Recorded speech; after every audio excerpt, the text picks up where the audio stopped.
Estudio Bíblico Devocional en la Familia.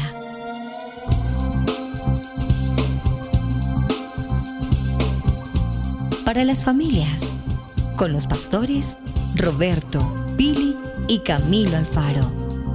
Desde Israel, Casa Integral, una herramienta que revolucionará tu estudio bíblico Parashat de la semana. Imagina poder abrir tu Biblia para estudiar un tema o un versículo y que los temas de la enseñanza despejen tus dudas y así abras tu corazón.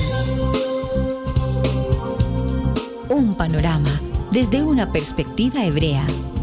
Con solo un clic podemos conectarnos. Contáctanos en nuestras redes sociales. Israel Casa Integral. Acompáñanos en este recorrido de 365 días de enseñanza bíblica.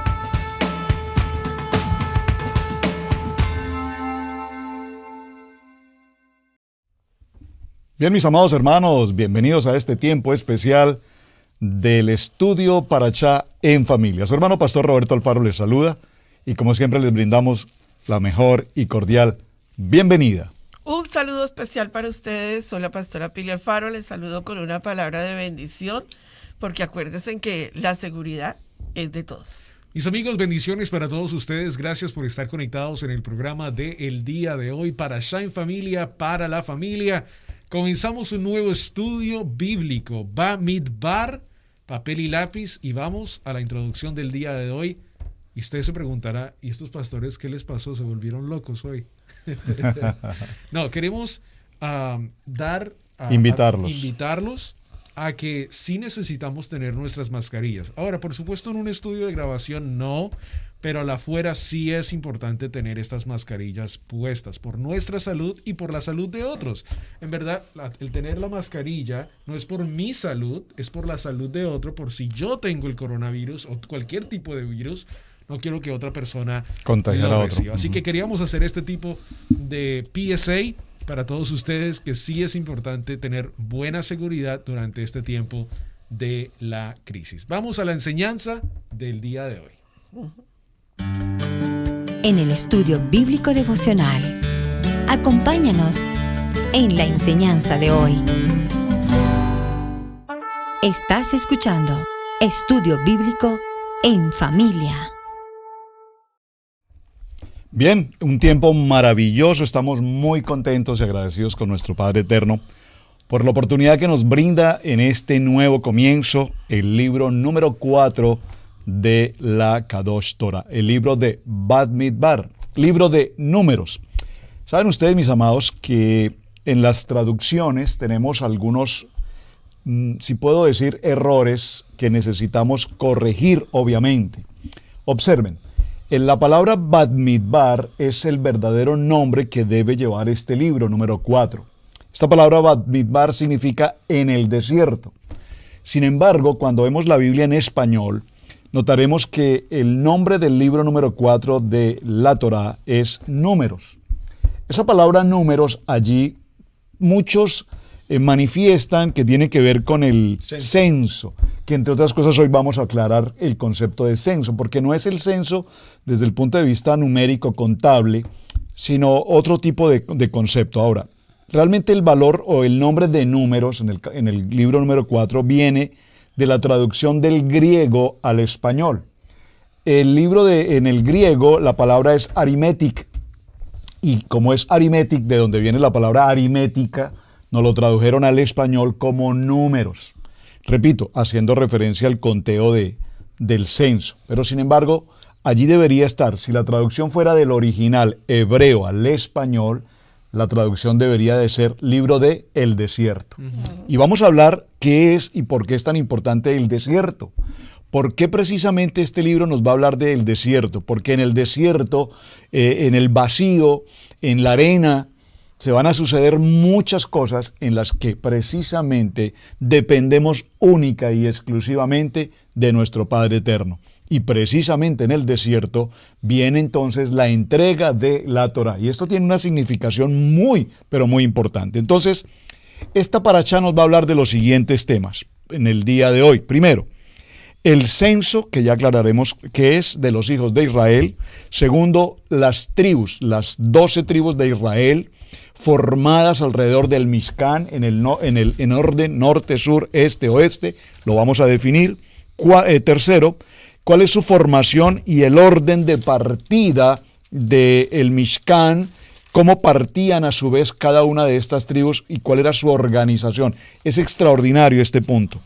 Luego veremos el censo de los levitas. Recordemos que el censo de los levitas no se incluyó en el conteo de las demás tribus.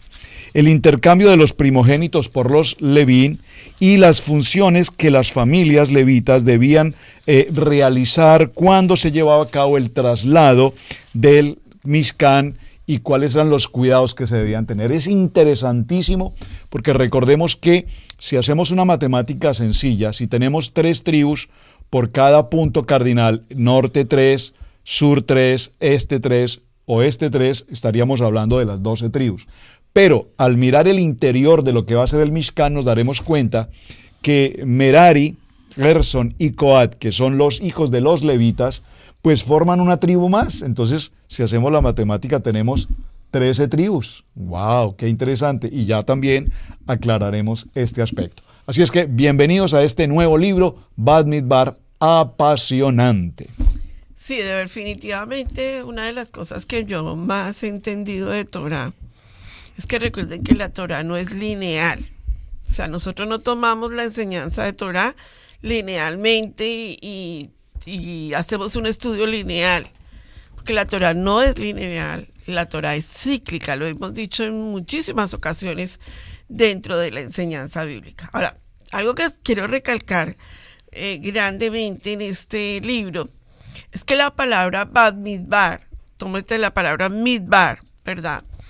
En hebreo no significa desierto en el sentido en el cual lo entendemos en español, como un terreno seco con arena o poca o ninguna vegetación, sino como un lugar inhabilitado o inhabitado, digámoslo, con pocos árboles, pero con pasto para los animales. Uh-huh. Ahora, déjame compartirte lo siguiente en este tema tan impresionante que Adonai nos ha dado a nosotros, porque el desierto tipifica muchas cosas espirituales.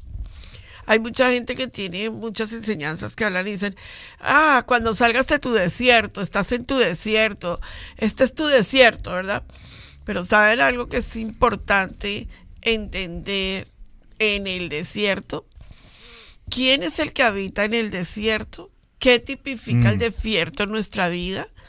¿Por qué Adonai le dijo a Satán, a la serpiente antigua, polvo comerás en el desierto? O sea, tu comida será en el desierto. ¿Y por qué nosotros vemos que el desierto tiene una tipología espiritual de proceso en nuestros corazones y en nuestras mentes? Y para eso quiero invitarte, de verdad que una de las grandes invitaciones de Parashá en Familia siempre será a estudiar Torah, pero no para tirarte conocimiento, sino para que la palabra que tú tomes de Torah sea viva en ti. Entonces, Parashá en Familia tiene como propósito que tú te vuelvas, que tomes esa palabra y que digas, bueno, ¿y en esto en qué aplica mi vida? ¿Para qué voy a estudiar el libro de Bamidbar? ¿Para qué voy a estudiar el libro de Números? ¿Qué enseñanza me va a dar a mí en este día? ¿Y cuál es el propósito de estudiar este Parashá? Porque si no sería letra muerta. Y pues la Torah no es letra muerta, la Torah es viva y eficaz. Entonces hoy te pido que tomes una conciencia de estudio bíblico y te invito a que estudies Parashá en Familia desde una perspectiva de auditoría. ¿Qué quiere decir? ¿Por qué lo dijo? ¿Por qué dijo un censo? ¿Cómo se hace un censo? Y por qué hoy en día nos es prohibido contar las ovejas y decir, es que yo tengo 3,000 o en esta congregación hay 10,000. Es prohibido en Torah contar el número de las ovejas del redil de Adonai, porque para eso tiene que hacerse bajo la perspectiva de Torah, porque si no trae mortandad y problemas a nuestra vida. Así que tómate un momento y toma esta enseñanza y compártela con 2 personas que tú tengas al lado. 2 personas que tú digas, ¿sabes qué? Me encantaría que escuchara esta partecita. Entonces tómate un momento para compartirla, para inscribirte, ¿verdad? Puede ser que tú estés escuchando por primera vez este estudio bíblico y entonces no te hayas inscrito. Toma y obtura inscribirse, y no solo eso, obtura la campanita. Camilito te va a explicar un poco más cómo lo podemos hacer. Sí, así es, suscríbete a nuestro canal en YouTube, ahí puedes ver todos nuestros videos desde que comenzamos. Vamos en el libro de Bamidbar, en un nuevo libro. La última vez hablamos y hicimos la oración, no solo la oración de terminar el libro de Vayikra de Levítico, sino también la valentía y la fuerza de comenzar este nuevo libro de Números. Creo que también es muy importante notar en esto del desierto, que mira que solo es el segundo año después de la salida de Egipto, así que no ha pasado mucho tiempo, y muchas personas toman el libro de Levítico muy rápido, lo hemos estudiado, el libro de Levítico muy rápido, y no entienden verdaderamente qué fue lo que pasó en Levítico, sí. Porque allí lo que pasó, mira que si tú vas y regresas capítulo por capítulo es, y Adonai habló con Moisés, y Adonai habló con Moisés. Ok, vemos el matrimonio, esto es un matrimonio, lo que pasó en el monte Sinaí. De una otra figura sería como las bodas entre Adonai y el pueblo israelí, y ahora le da la oportunidad a cada persona que está en este desierto de ser contado de una manera correcta, primero que todo, y segundo, de pertenecer. Yo creo que eso es muy importante. Aquí en el capítulo 1 hablamos del pertenecer. Y lo que siempre esperamos es de que tú ya para el día de hoy hayas leído la lectura del Parashá para que puedas estar al tanto de lo que estamos hablando. Pero creo que algo que me llama la atención es eso, que Adonai le da a cada persona el privilegio de pertenecer al pueblo de Israel. Y le da el linaje. Claro. Creo que eso es muy importante porque hoy en día necesitamos entender que Adonai no solo es un Dios nacional, lo hemos hablado con el Moreno Rico Cortés, sino que es un Dios personal.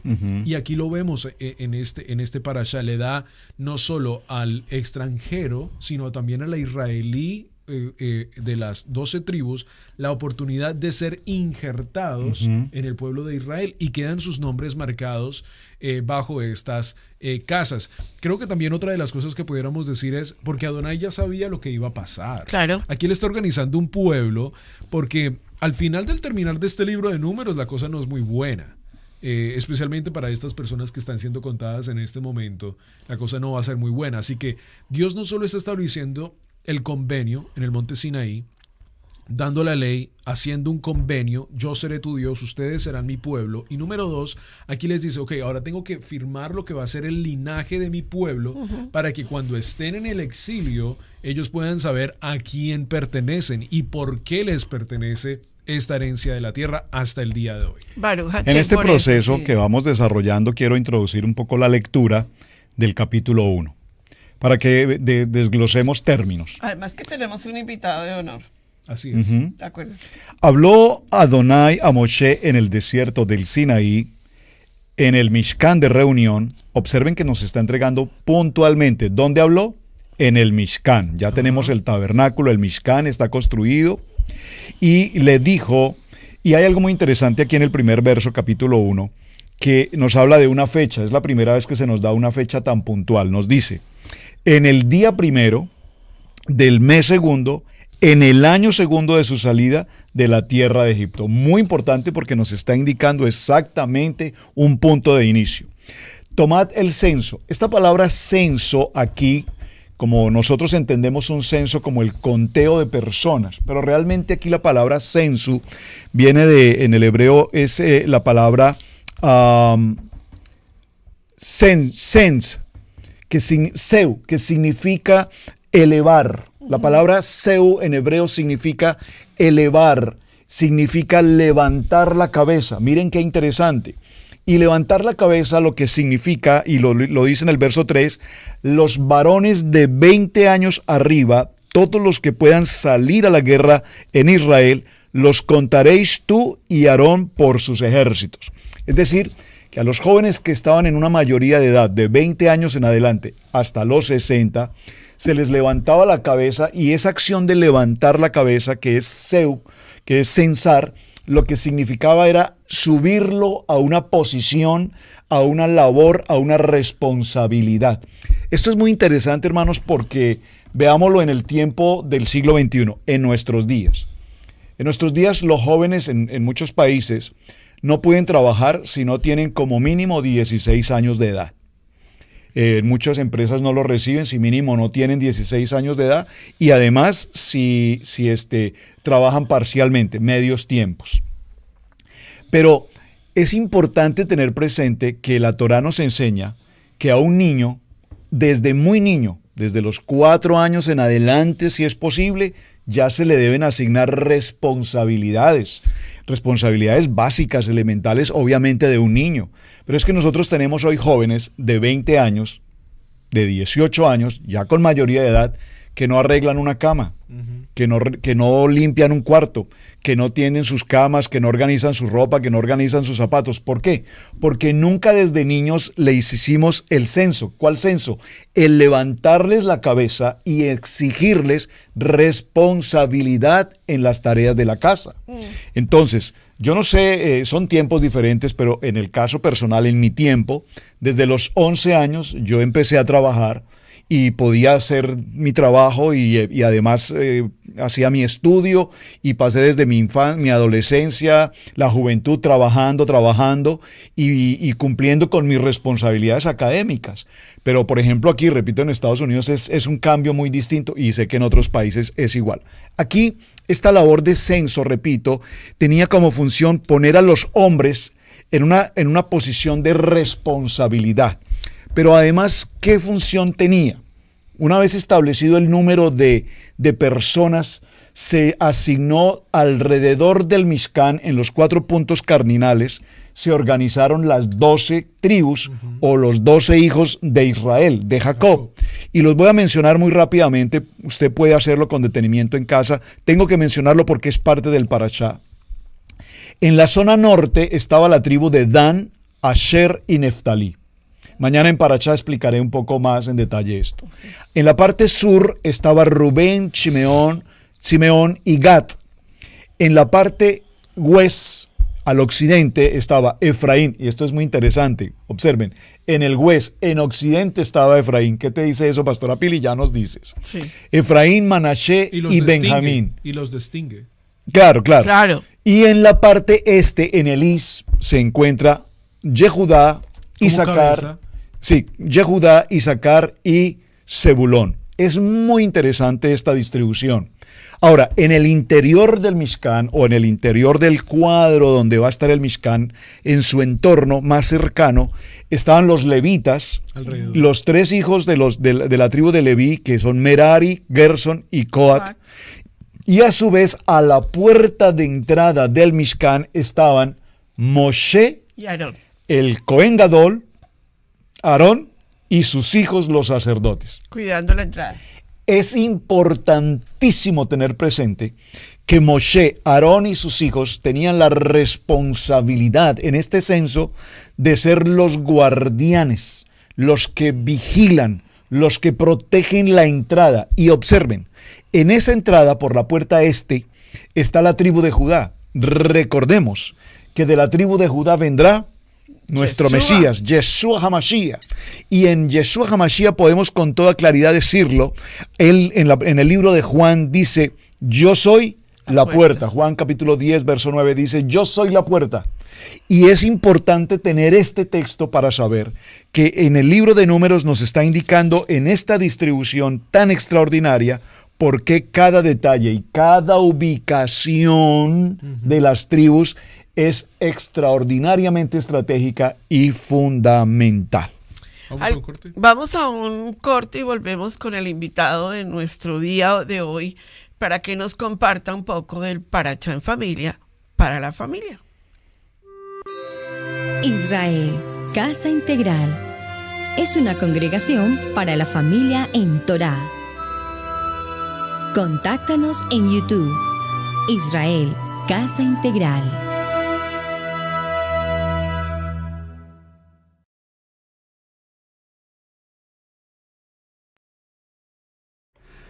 Hola, ¿cómo están? Mi nombre es Rico Cortés, es un placer estar con ustedes. Esta semana vamos a estar hablando un poquito acerca de lo que es la parashá semanal del libro de Números, capítulo 1 al 5, o al 3 creo, al 4, pero vamos a hablar solamente del capítulo 3. Quiero enfocarme en algo muy importante. Yo creo que es importante que nosotros, cuando entramos a las cosas del Todopoderoso, cuando queremos entrar por la invitación que Yeshua, nuestro Mesías, nos ha hecho acerca del reino de Elohim, cuando ya entramos, ¿cuál es tu función? ¿Cuál es tu rol? ¿Por qué nosotros a veces no sabemos qué función ni qué rol y cuál es la voluntad del Todopoderoso en nuestras vidas? En esta semana vamos a aprender cómo el Todopoderoso, cuando el Eterno de Israel, cuando Él quiere utilizar al pueblo, le da una función. A los hijos de Israel tomó un censo en el capítulo 1, pero después en el capítulo 2 y capítulo 3, Él comienza a darle roles a los hijos de Aarón y a los hijos de Leví. ¿Con qué propósito? Para enseñarnos a nosotros que en el reino de Elohim hay una función y hay roles. Tenemos que saber la diferencia entre un rol dentro del reino de Elohim y la función de un oficio dentro del reino de Elohim. Mire, hoy día hay muchas personas que dicen que nosotros ahora somos sacerdotes en el orden de Melquisedec. Me gustaría decirles algo que a lo mejor no les va a gustar, pero en ningún lugar en la Biblia, en ningún lugar en el Nuevo Testamento dice que usted y yo somos sacerdotes del orden de Melquisedec. Solo dice en el libro de Hebreos que nuestro Mesías, Yeshua, es nuestro sumo sacerdote del orden de Melquisedec. Pero no dice que usted y yo somos del orden de Melquisedec. ¿Por qué? ¿Por qué la Biblia no menciona que usted y yo ahora somos del orden de Melquisedec? Porque el Eterno estableció un orden y un oficio y le dio un don a los hijos de Aarón. Y nosotros sabemos que Pablo nos dijo en las cartas que los dones de Dios son irrevocables. Entonces es imposible que Dios le dé un don a los hijos de Aarón y después se los quite para dárselo a otras personas. Recuerda que Yeshua solamente puede ser un sumo sacerdote en el tabernáculo celestial, de acuerdo a Hebreos capítulo 8, versículo 4, que nos dice que si Yeshua estuviera en la tierra, ni fuera sacerdote, porque ya habían sacerdotes que ofrecían en el altar. Esos son los hijos de Aarón. Pero hoy día no hay un tabernáculo, no hay un templo, no hay un altar. Yeshua está en el tabernáculo, estuvo en el tabernáculo celestial a la diestra del Padre, ¿no? Entonces ahora Él ofició por nosotros como un sumo sacerdote del orden de Melquisedec. Pero Rico, ¿cómo tú puedes decir que ahora no somos nosotros en el orden de Melquisedec? Muy fácil, porque los dones de Dios son irrevocables. Y aquí vamos a estar hablando como el Eterno le dio un don a los hijos de Aarón en el libro de Números capítulo 3. Vamos a estudiarlo. Ok. Dice en el capítulo 3, versículo 3, dice de esta forma. Estos son los hijos de Aarón, los sacerdotes ungidos, a quienes él ordenó para que ministren como sacerdotes. Si usted busca en Números capítulo 18, versículo 1 al 6, usted se dará cuenta que el Eterno dice que le dio a los hijos de Aarón, a los levitas, como un don. Y que le dio el sacerdocio a los hijos de Aarón como un don. Los dones de Dios son irrevocables. Quiere decir que el oficio es para ellos. Pero nosotros podemos hacer una función de cómo los sacerdotes hacían. ¿Qué es lo que hace un sacerdote? Los sacerdotes interceden por las personas. Ellos, de acuerdo a Ezequiel capítulo 44 versículos 23 y 24, dice que ellos enseñaban al pueblo a separar entre lo santo y lo profano, lo limpio y lo impuro. Entonces nosotros podemos estudiar la Torá y enseñarle a una persona en la función de un sacerdote, pero no del oficio del sacerdocio, porque el oficio del sacerdocio fue ordenado y ungido para los hijos de Aarón. Quiere decir que usted y yo no nos podemos llamar sumos sacerdotes, hijos de Aarón, y hacer el oficio de ellos. Es como decir de esta forma. Usted estudió leyes, usted fue a la universidad para estudiar leyes, se graduó de leyes, pero no agarró el examen en la cual la ley lo valida para que usted pueda ahora oficiar como un abogado. Usted puede tomar un consejo de esa persona y decirle, mira, yo necesito un consejo. Y él te puede dar un consejo como un consejo. Pero él no puede oficiar como un abogado y sellar nada legalmente porque él no tiene la validez del gobierno con el certificado para ser un abogado, aunque él estudió. Nosotros podemos interceder, podemos enseñar a las personas los mandamientos, separar lo santo y lo profano, pero no podemos usurpar el oficio del sacerdocio. ¿Cómo lo podemos saber? Vamos a seguir leyendo. Y dice, el versículo 5 en adelante: haz que se acerque la tribu de Leví y ponlos delante del sacerdote de Aarón para que le sirvan. Los levitas tenían una función de ayudar y facilitar a los hijos de Aarón a que ellos pudieran oficiar en su oficio de sacerdocio. Y se encargarán de las obligaciones para con él y para con toda la congregación de la tienda de reunión, para cumplir con él el servicio del tabernáculo. ¿Ok? Tenían una función. Ellos tenían un trabajo, los levitas. Quiere decir, familia, todos los sacerdotes eran levitas, pero no todos los levitas eran sacerdotes. Repitan conmigo. Todos los sacerdotes eran levitas, pero no todos los levitas eran sacerdotes. ¿Ok? Y dentro de la familia sacerdotal o dentro de la familia de los levitas había un orden y oficios. Los levitas regulares no podían usurpar la autoridad de Aarón y su familia. Por cierto, Coré, que era hijo de hijo de Leví, usurpó en la familia y murió. Eso es algo que vamos a estudiar en las próximas parashas. Pero vamos a continuar acá. Seguimos leyendo. Dice, voy a bajar acá. Dice el versículo 10. Y designarás a Aarón y a sus hijos para que se encarguen de su sacerdocio. Pero el extraño que se acerque será muerto. Quiere decir, si usted no es hijo de Aarón, no puede legalmente hacer el oficio de los hijos de Aarón. Usted no puede tomar un animal y sacrificarlo y decir esto es una ofrenda. Usted no puede manipular la sangre, porque ya eso es parte del oficio. ¿Ok? Seguimos leyendo. Me estoy saliendo, me queda poco tiempo hoy.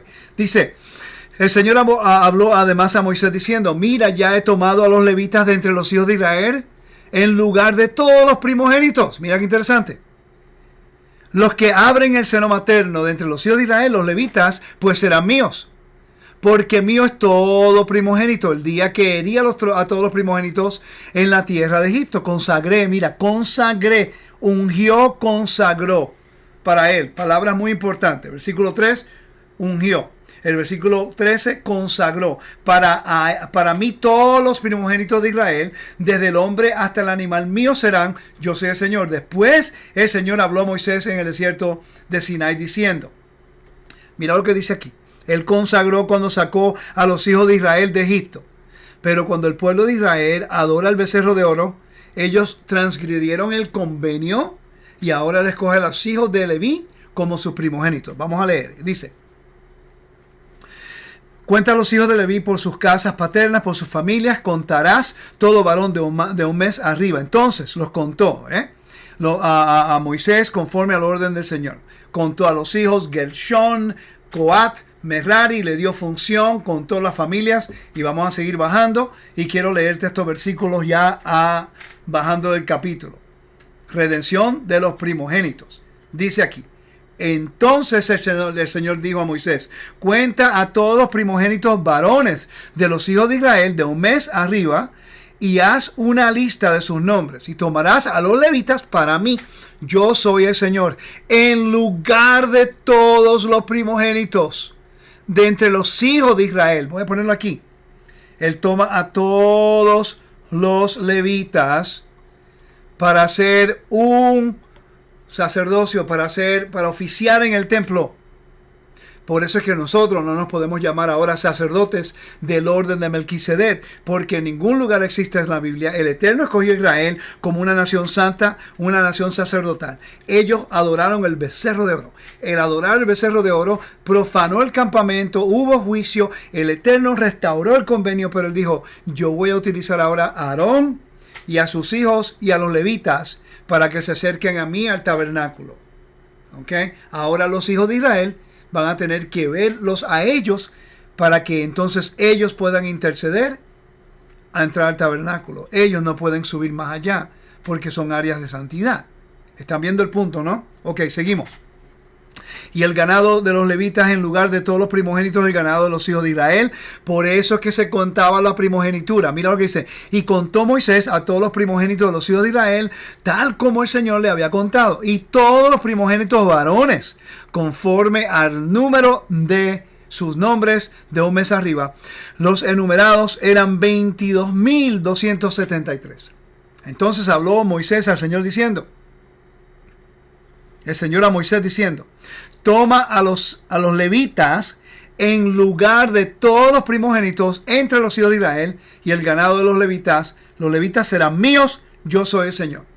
Y como precio de rescate por los 273 de los primogénitos de los hijos de Israel que excedan a los levitas. Y por eso era que está lo que se llama rescate de la primogenitura. Cuando un niño en Israel nace, hay un ritual en las sinagogas en la cual se paga un rescate. ¿Por qué? Porque el Eterno le había dado ese trabajo a los hijos de Israel cuando salieron de Egipto. Pero después del becerro de oro, Él escogió a los levitas. Entonces, para que los levitas legalmente pudieran ejecutar su oficio en el tabernáculo, tenían que ser rescatar. Y aquí el capítulo 3 del libro de Números nos enseña el decreto legal que el Eterno estableció para pasar la transferencia de los hijos de Israel a los levitas, para que los levitas pudieran legalmente ejecutar su oficio en el tabernáculo y ayudar a los sacerdotes. Tenía que haber un rescate. ¿Están conmigo? Esto es importante para nosotros no usurpar y para nosotros no cometer el error de descualificar a los levitas y a los hijos de Israel, a los hijos de Aarón, porque el Eterno nos dice, ellos serán míos. El Eterno les dio un don. Usted puede revocar el don que Dios le ha dado. ¿Cuál es su función y cuál es su rol en el reino de Elohim?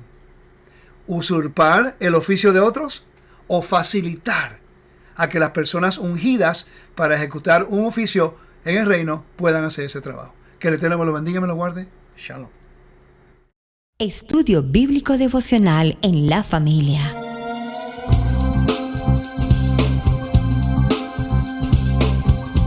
Para las familias, con los pastores Roberto, Pili y Camilo Alfaro.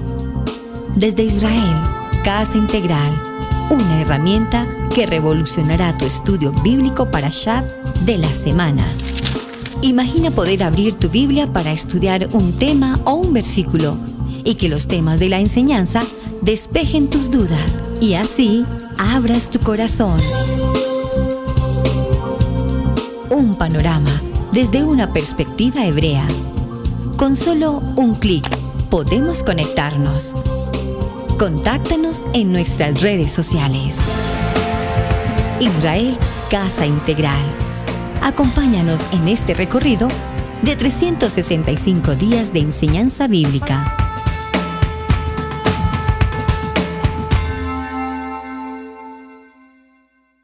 Bueno, después de esa introducción tan tremenda que hemos tenido, ¿verdad? Damos gracias a Adonai por la enseñanza del Moré.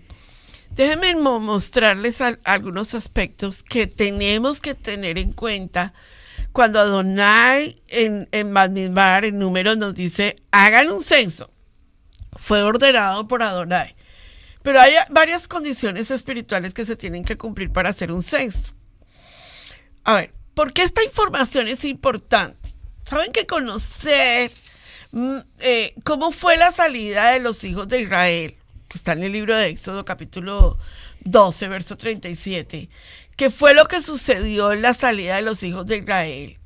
¿Cuáles fueron las personas que entraron a Egipto? Porque es que mira, si tú notas, Adonai no le mandó a hacer un censo a Jacob. Le dijo, cénsame cuántos van a entrar a Egipto. No, la Torá se toma el tiempo de decirnos en Berechit, en Génesis 46, 26, le dice, todas las personas que vinieron con Jacob a Egipto, precedentes de sus lomos, sin las mujeres de los hijos de Jacob, todas las personas fueron 66, porque José, la esposa y sus hijos estaban en Egipto, pero en realidad todos fueron 70. Ahí no hubo censo. Adonai lo censó, digámoslo de esa manera. Pero luego nota que Adonai envía otro censo, y no es este, sino el primer censo que Adonai envía, que está en el libro de Shemot 30:12, y Adonai nos dice cómo se debía de hacer un censo, que no se nos olvide que nosotros no contamos las personas dependiendo de su estatus, ni dependiendo de lo blanco, negro, moreno, ni de ninguna dependencia podríamos hacer acepción de personas. Exacto. Sí. Entonces vamos a Éxodo porque vamos a analizar ese censo. Éxodo 30:12, Pastor Roberto. Dice la palabra en el libro de Shemot 30:12, cuando tomes el número de los hijos de Israel conforme a la cuenta de ellos, cada uno dará a Adonai el rescate de su persona. Cuando los cuentes, para que no haya en ellos mortandad cuando los hayas contado. Ok, entonces dijo, cada uno dará, Cada uno dará a Adonai el rescate. claro. Es muy importante. De su persona. Eso es una cosa que tiene que ir valorada. Me acuerdo mucho de Carlita el día que estábamos enseñando acerca de lo del shekel. Y ella enseñaba y decía, ¿sabes qué? Adonai no quiere que tú des porque sí. Tu mitad de shekel y mi mitad de shekel conforman un shekel porque tú me necesitas a mí y yo te necesito a ti. Pero ¿cómo nos han enseñado a nosotros hoy en día lo que es un censo? ¿Cuántos tengo en mi congregación? Y por lo que tengo, valgo. Pero resulta que eso trae mortandad a la vida espiritual del cuerpo de Mashiach. Entonces, cuando nosotros notamos este segundo censo, ya Moshe tenía experiencia, pastor. Ya Moshe no estaba haciendo las cosas deliberadamente. Dice que a los 20 años se consideraban aptos para la guerra. Noten que además se debía de presentar las cabezas de las tribus. Ahora, ¿por qué Adonai se toma el tiempo? A ver, hazte esta pregunta importante. ¿Por qué Adonai se toma el tiempo de mandar a hacer un censo en el desierto? Se entraron 70 a la tierra de Egipto, están 70, pero no sale una familia. Acuérdense que ahí entró una familia.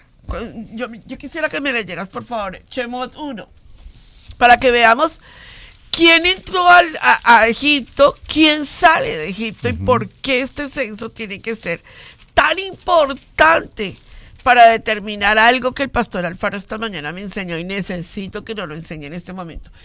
Shemot. Libro de Shemot en el capítulo 1, en Éxodo capítulo 1. Estos son los nombres de los hijos de Israel que entraron en Egipto con Jacob. Cada uno entró con su familia. Y menciona a las 12 tribus y sus familias. Entonces, familias entraron a Egipto. Pero cuando tú notas, no salieron familias, salieron las 12 tribus de Israel de Egipto al desierto. Con extranjeros y... Sí, pero eran las 12 tribus de Israel. Claro. No salió Judá, no salieron los judíos. Siempre entienda que nunca... Por favor. Tú no puedes repetir lo que otros repiten. Tú tienes que empezar a hablar un lenguaje de entendimiento. Ahora, nota algo. Pero en el libro de Bamidbar, Números, capítulo 1, verso 46, dice el total del censo. Eso es importante, pastora Pili. Pues, ¿cómo te parece que sin ese total no vas a entender por qué los mandó censar y cuál era el mensaje de Adonai? Dice, fueron todos los contados 603,550.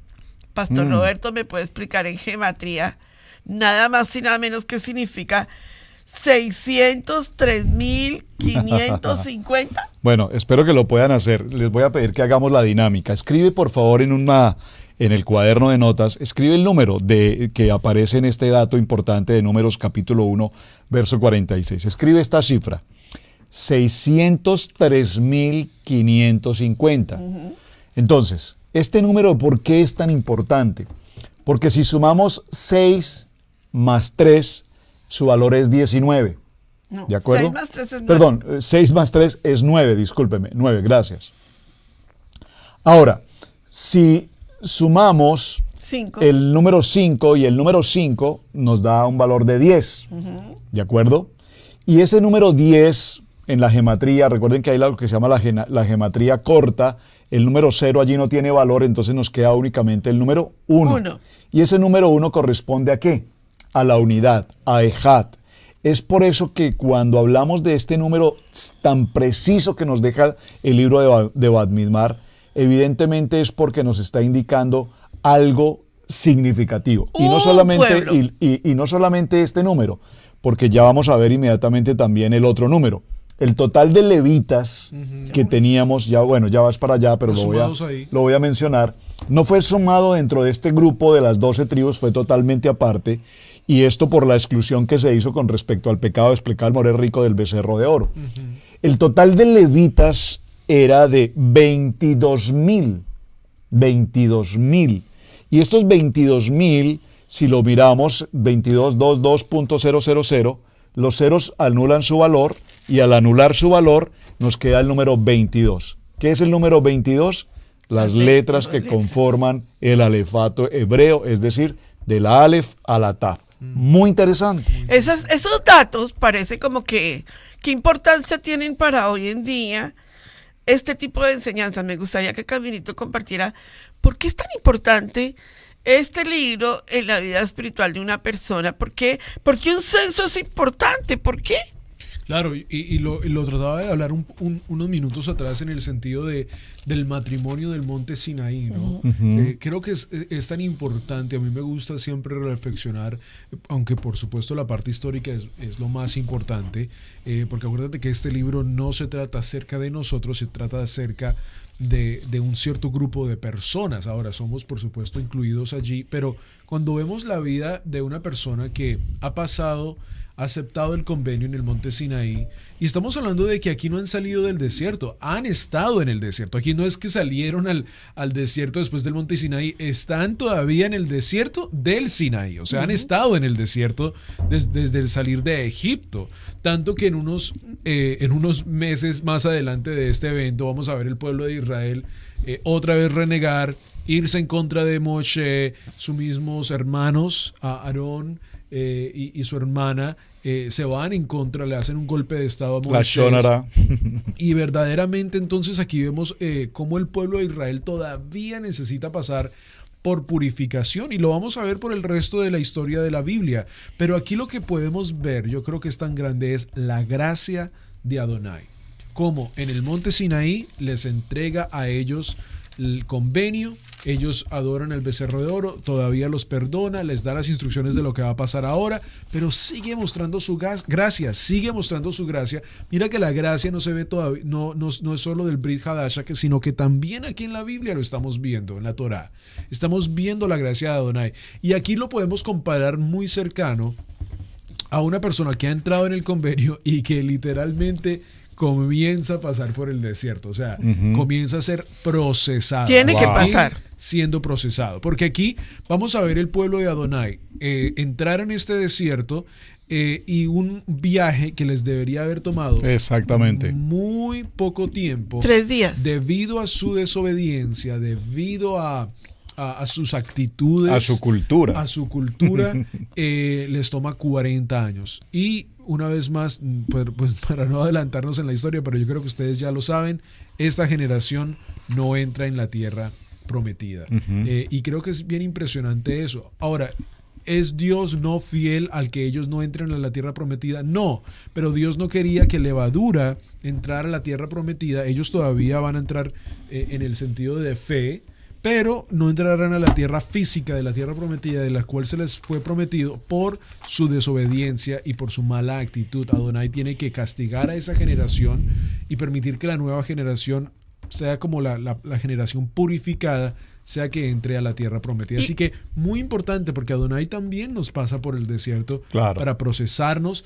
Lo que me gusta en otro versículo que leí, no me acuerdo muy bien, es de que, en el Haftará, lo vemos en el libro de Jeremías, creo que si no estoy mal, o Oseas, dice, yo los pasé por el desierto, yo los defendí, el libro de Jeremías, y yo estuve con ustedes en todo momento. Maravilloso. Importante, porque lo que vemos aquí es, aunque ustedes han sido desobedientes, ustedes pueden ser sinceros que cuando estuvimos en el desierto, le dice Jeremías al pueblo, Adonai estuvo con nosotros. Y una cosa, perdón, Pastor Alfaro, que no quiero desligar a Camilo de algo que acaba de decir. Una cosa que nosotros todos tenemos que empezar a meditar en este parachá, precisamente en este parachá, es la vida de un desierto. Tú puedes pasar, tú puedes, Adonai te puede llevar a un desierto en tu vida, o tú puedes ir al desierto sin que Adonai te haya mandado. Son dos características en la vida espiritual de una persona. Una, cuando Adonai te mandó al desierto, ten por seguro que la nube te está cubriendo y ten por seguro que la columna de fuego te está abrazando espiritualmente. Amén. Y ten por seguro que, como dice la Torá, ninguno de los pies tuyos se inflamará, ni ninguna de tus ropas se deteriorará. Y comerás. O sea, Adonai te dice, yo te llevo al desierto, pero yo te proceso ahí, pero yo estoy contigo. Pero ¿cuánta gente está en el desierto sin que Adonai le haya mandado al desierto? Y hoy en día, tú sabes que el desierto representa el mundo. Tú sabes que el desierto representa que tú estás ahí y que tú estás comiendo el polvo de la tierra cuando ese es un alimento que no te pertenece. Entonces tienes que preguntarte, ¿qué es lo que está pasando con mi vida en este desierto? ¿Estoy yo en este desierto por desobediencia o estoy en este desierto porque Adonai me puso? Si Adonai te puso, ten la seguridad que entras a tu tierra prometida, porque Adonai te puso y Adonai te lleva. Ahora, algo muy importante en lo que estamos compartiendo de Parachá de hoy es que el pastor Alfaro explicó ahorita, y no quiero dejar pasar esta parte, el campamento tenía una distribución tan impresionante, hermanos. ¿Sabes que Adonai no hizo nada por casualidad? El pastor dijo, ahorita la pastora lo va a explicar y si no lo explico, se me pasa. La tribu de Efraín estaba al este. No, al oeste. Al oeste. O sea, al occidente. Precisamente donde está América. América Correcto. del Norte, Central y del Sur, ¿verdad? Exactamente para ese lado. El occidente. Por donde está Efraín disperso. América del Norte, América Central, América del Sur, ¿verdad? Muy interesante, por cierto. Nada más que Manasés, Benjamín y Efraín están dispersos, e Isaacar, que es México. Ahora, pero nota algo importante. En este parachá hay una haftará tremenda que está relacionada con las 4 caras del Mizcán y las tribus de Israel. Ve conmigo a Ezequiel 1:5 y mira lo que Ezequiel vio y cómo Ezequiel nos mostró los querubines y la posición de los querubines frente a la posición de las tribus de Israel. En Ezequiel capítulo 1, Pastor Roberto, por favor, ¿me lees el 5? Y en medio de ella la figura de 4 seres vivientes, y esta era su apariencia. Había en ellos semejanza de hombre. Baruch Hashem. Fíjate que habían 4 caras. Una cara de hombre, una cara de león, a la derecha de buey, y el toro a la izquierda, y la cara del águila. Cuando yo enseñé en Hitgalut, los querubines que están en el trono de Adonai, que están allí, ellos están ahí en el trono, ellos no están abajo del trono, sino ahí a los pies de nuestro rey. Fíjate que la posición en la que ellos aparecen en la enseñanza de Ezequiel, en la visión de Ezequiel, ¿quién está a la derecha del tabernáculo? Lo explicó el pastor Judá. Alfaro, Judá y sus acompañantes. Pero mira, cada una de las tribus, aunque somos un pueblo, tenemos una identidad. Cada uno tiene una individual personalidad, es lo que Adonai nos está diciendo. Claro. Entonces tenemos a Judá y la bandera, que es un león, la cara de león. Los querubines nos mostraron la posición de las tribus. Luego vemos que a la izquierda del tabernáculo era Efraín, y la bandera de Efraín es un toro. Entonces la disposición que Adonai le dio a cada una de las tribus, era para mostrarnos proféticamente. Y luego en Gitgalut, en Apocalipsis 5:5 dice, y uno de los ancianos me dijo, no llores, he aquí el león de la tribu de Judá. Estamos hablando de la derecha. El este, ¿verdad? sí, correcto. Cabeza. Maravilloso. La raíz de David ha vencido para abrir el libro y desatar los 7 sellos. O sea, fíjense que Adonai en esa revelación de los querubines nos mostró lo que era la posición espiritual de Adonai en las tribus de Israel. Bueno, en el Mishkan, sí. Y ahí, para un comentario pequeño, es este. Lo hablábamos, creo que en el libro de Shemot hablamos acerca de eso, de cómo Moshe no construyó un altar y dijo, uy, este lino aquí se ve bonito, este altar lo voy a colocar acá. No, acordémonos que al subir al monte Sinaí, lo que pasa es algo extraordinario, que es en la tierra como en el cielo. Claro. ¿Sí? Entonces, lo que la pastora estaba diciendo es tremendo, cómo conectamos todos, porque no estudiamos juntos, sino estudiamos diferentes y llegamos al mismo punto. El orden de las tribus de Números capítulo 1, Bamidbar capítulo 1, es la misma posición en el trono. Esto es muy, muy importante, claro, porque una vez más lo que Dios hace, lo hace con propósito. Y aquí lo hablábamos en el sentido de excepción de personas. Adonai lo que hace en capítulo 1 es extender su gracia y coloca a todo su ejército unido.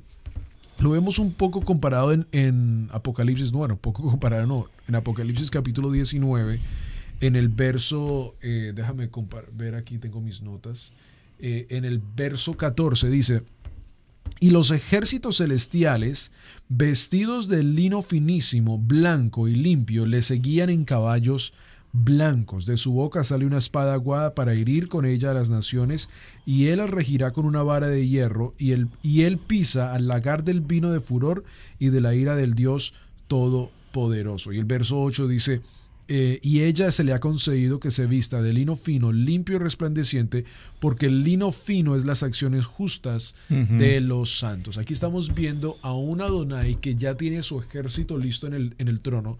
Y el censo en Números capítulo 1 lo que era formando un ejército en Israel, pero a la misma vez organizando. Así claro, que una vez más regresamos al punto. Lo que la persona que diga eso es de los judíos, estás quitándote de la ecuación. Siempre lo he dicho. Totalmente. Cuando tú dices eso, estás diciendo yo no seré parte de eso. Yo no estaré ahí. Yo no estaré ahí. Yo no quiero nada que ver que sea con el trono de la gracia. O sea, lo que Dios ha hecho aquí en la tierra, lo he explicado en algunas cápsulas de vida, cuando Él hace milagros, él sí, para nosotros son milagros, pero lo único que Él está regresando lo que está roto a la normalidad del reino.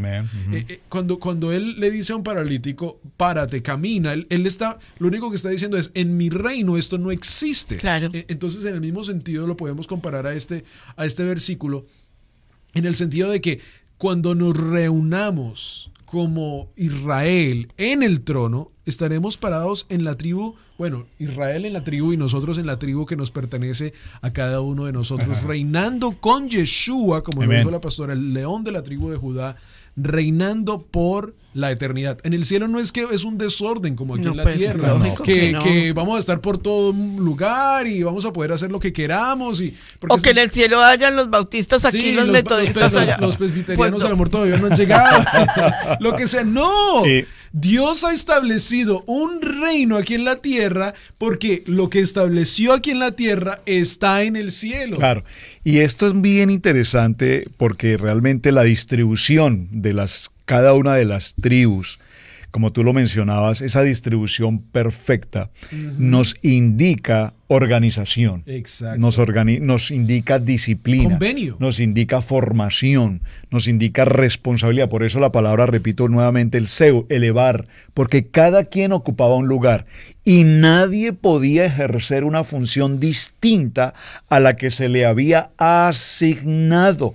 Por lo tanto, el hermano Rico igual nos enseñó en una de las clases el tema de la usurpación. Exacto. ¿Por qué? Cuando el Mishkan se movía, recuerden que el Mishkan se movía no simplemente porque Moshe daba la orden de que se movieran, sino simplemente porque la nube se movía. Claro. Entonces, cuando había el mover de la nube, era el tiempo de que el Mishkan debía moverse, y el Mishkan permaneció en algunos lugares más tiempo que en otros, pero la nube de día, la columna de fuego de noche, la Shekinah de Dios está presente. Ahora, cuando se movía el Mishkan, cada uno, repito, los hijos de los levitas, Merari, Gerson, Coat, debían cumplir específicamente una función, y cada uno de ellos debía levantar, transportar los diferentes elementos que componían el Mishkan, del lugar santo, del lugar santísimo, etcétera. Ahora, aquí hay una parte, yo creo que como para cerrar la idea de la reunión, y es en el desierto, Bat Midbar. 3 palabras, en el desierto. En el desierto significa un lugar vacío. Observen, un lugar vacío. En ese lugar vacío pasamos pruebas. En ese lugar vacío el Eterno trabajará en el carácter de cada quien. En ese lugar vacío, en el calor, usted sabe, el calor del desierto en el día es insoportable, como en la noche el frío es insoportable. Son los dos extremos. Ahora, en el desierto existen todo tipo de animales salvajes del desierto, fieras salvajes, y sin embargo, si ustedes lo notan, la Biblia, el texto, la Torá, en ningún momento nos habla de que el pueblo de Israel hubiese sido atacado por serpientes venenosas bueno, hay un pasaje, sí, pero me refiero, esa es una excepción y es un capítulo muy particular, pero a lo que me refiero es 40 años en el desierto. La Torá no nos dice que permanentemente morían víctimas de las fieras o de las serpientes o de los animales venenosos. ¿Por qué? Porque ya tú lo decías, en el desierto yo estaré contigo, yo estoy en tu entrar y en tu salir, en tu día y en tu noche. Ahora, es interesante porque cuando salimos al desierto, y tú decías, hay mucha gente que está en el desierto sin que debieran estar allí. Tú eliges si estás en un sitio de paz, de reposo o en casa, o si estás en el desierto. Tú eliges dónde quieres estar. Porque observen este texto, en el libro de Mateo, en el capítulo 12, en el verso 43, dice esta palabra. Por favor, preste mucha atención a este texto. Cuando el espíritu inmundo sale del hombre, anda por lugares secos buscando reposo y no lo halla. Entonces dice, volveré a mi casa de donde salí, y cuando llega la halla desocupada, barrida y adornada. Observen, en el desierto el espíritu inmundo sale al desierto, y en el desierto, en los lugares áridos, permanece. Miren que Yeshua, en el libro de Mateo, en el capítulo 4, veamos un momento ese texto solo para mencionarlo, porque es interesantísimo, un texto que todos conocemos. En el título de sus Biblias aparecerá seguramente esta frase, la tentación de Yeshua. Entonces, Yeshua fue llevado por el Espíritu al desierto. ¿Para qué fue llevado al desierto? Inmediatamente dice, para ser tentado por Satanás. Observe, ¿qué nos dice este texto bíblico? Por favor, revíselo. Este texto dice que Yeshua fue llevado por el Espíritu, por el Ruach HaKodesh, al desierto, para que estando en el desierto fuese tentado por Satanás. ¿Qué nos dice este texto? ¿Satanás dónde vive? En el desierto. En el desierto. ¿Y qué come? En el desierto, y se alimentará de la arena, del polvo de la tierra. Pero observen esto, mis amados hermanos, cuando estamos en el desierto, ahora el pueblo de Israel pasa al desierto. Pero es que en el desierto se sucede un momento extraordinariamente importante, que es el corazón de Bat Midbar. Se produce la entrega de la Torá. Ya llegaremos a ese lugar. Pero cuando se produce la entrega de la Torá, la pregunta es, ¿por qué la entrega de la Torá no se sucedió en Jerusalén? ¿Por qué la entrega de la Torá no se sucedió en Nazaret? ¿Por qué la entrega de la ciudad, de la Torá, no se sucedió en New York, en Madrid, España, o en otro lugar? En el desierto fue la entrega de la Torá con una respuesta maravillosa. porque pasa a ser un instrumento para toda la humanidad, es decir, en un lugar sin dueño, en una tierra sin propiedad, en un lugar vacío, se entrega la Torá porque el Eterno quiere que la Torá no sea exclusiva para una ciudad, para una nación religión. o para una religión, gracias, para una nación, para un pueblo. Se la entrega ¿a quién? A Israel y a otros pueblos que venían con ellos, en un lugar vacío, en una tierra donde no hay propiedad. Y esa tierra y este momento hace que la Torá se convierta en el patrimonio de toda la humanidad. Baruch Hashem por ello. Yo creo que mi conclusión al tema de hoy, ¿nos vamos a conclusiones? No, ¿Ya? Ok. Okay. Mi conclusión del tema de hoy es que todas las 12 tribus se condensan en 2 tribus, Efraín y Judá. Si nosotros vemos la cara del que representa a la tribu de Judá, un león, la cara que representa a la tribu de Efraín, un toro. Uh-huh. Y cuando nosotros vemos que Judá y Efraín fueron los que entraron y reconocieron la tierra prometida, cuando nosotros vemos que toda la historia de la humanidad está condensada en Judá y Efraín, cuando nosotros vemos que Adonai tiene un mensaje para Efraín hoy, porque a Judá lo está repatriando, a Judá lo está llamando, lo está diciendo ale allá, a Jerusalén, ale allá, y a Efraín la está restaurando. Estamos en el tiempo de la restauración de Torá. Efraín viene cargado de pecado, cargado de cualquier cantidad de cosas espirituales, ¿verdad? Y para eso ha sido Bamidbar, para hablarnos acerca de lo que va a ser nuestra vida para entrar a la tierra prometida. Efraín está en el desierto en este momento. Somos nosotros los que estamos en este momento en el desierto. Y cuando lleguemos a la tierra prometida no seremos Efraín, seremos el pueblo de Israel, un Ejat. Pero saben, hermanos, el llamado SOS en este momento de restauración no es que te judaices. No. El llamado de Adonai en este momento es que te purifiques. Y que aprendas tu lugar en el pueblo de Israel. Claro, Amen. Identidad. Si adquieres tu identidad, sabrás para dónde vas. Identidad es purificación. Identidad es convenio. Y Baruch Hashem, por aquellos que están entendiendo. ¿Cómo puedo entender esto, pastora? ¿Cómo puedo aprender de que yo soy Efraín y que yo necesito esa restauración? Te invitamos a estudiar en nuestro estudio bíblico Maná. Suscríbete, conéctate, envíanos un mensaje para poderte explicar la dinámica de cómo trabajamos esas áreas de trabajo ministerial, donde puedes llegar a ser tremenda bendición para Adonai en tu vida espiritual. Amén. Amén.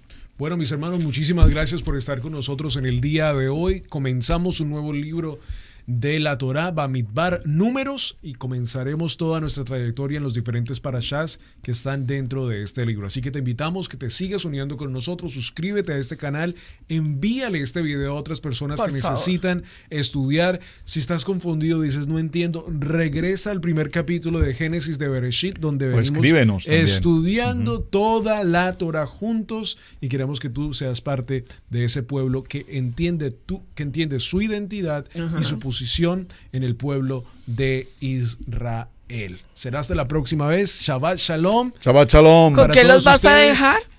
Y los dejamos con un video en este momento de cómo hacer el pan de Shalá, que se hace hoy día, el día viernes, en Shabbat. Así que muchísimas gracias a todos ustedes. Espero que disfruten este video del día de hoy. Shabbat Shalom. Shabbat Shalom.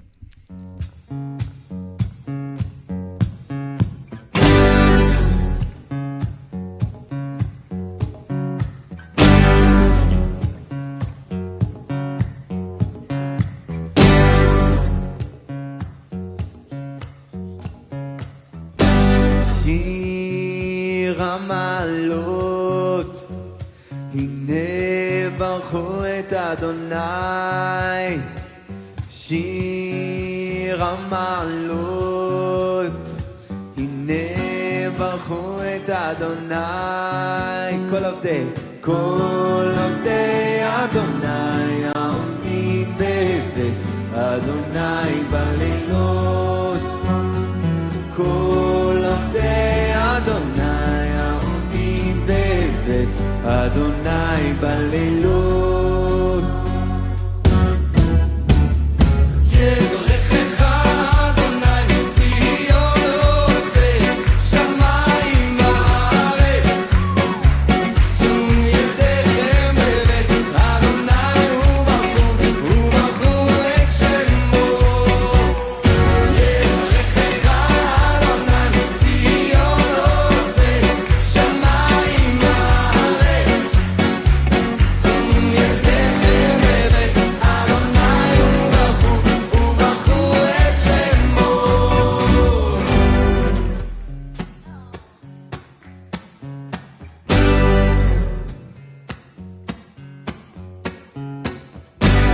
שום ידיכם קודש וברכו את אדוני.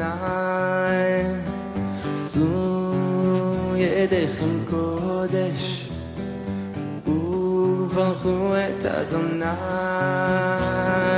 שום ידיכם קודש וברכו את אדוני. שום ידיכם קודש וברכו את אדוני. כל עובדי אדוני העומדים בבית אדוני בלילות. כל עובדי אדוני העומדים בבית אדוני בלילות. יברכך אדוני מציון עושה שמיים וארץ. שום ידיכם בבית אדוני וברכו את שמו. יברכך אדוני מציון עושה שמיים וארץ. שום ידיכם בבית אדוני וברכו את שמו.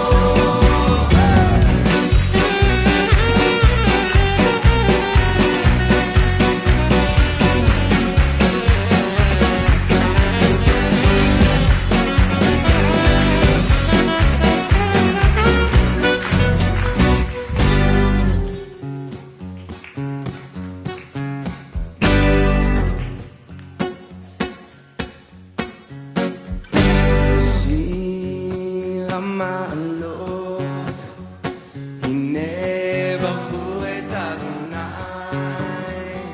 שיר המעלות, הנה ברכו את אדוני. שיר המעלות, הנה ברכו את אדוני. שיר המעלות, הנה ברכו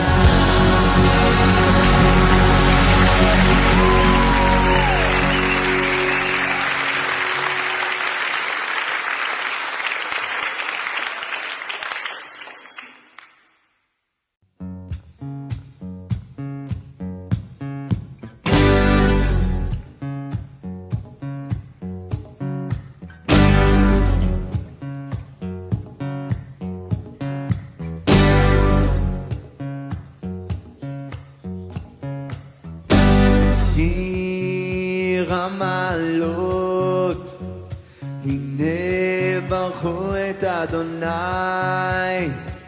שיר המעלות, הנה ברכו את אדוני.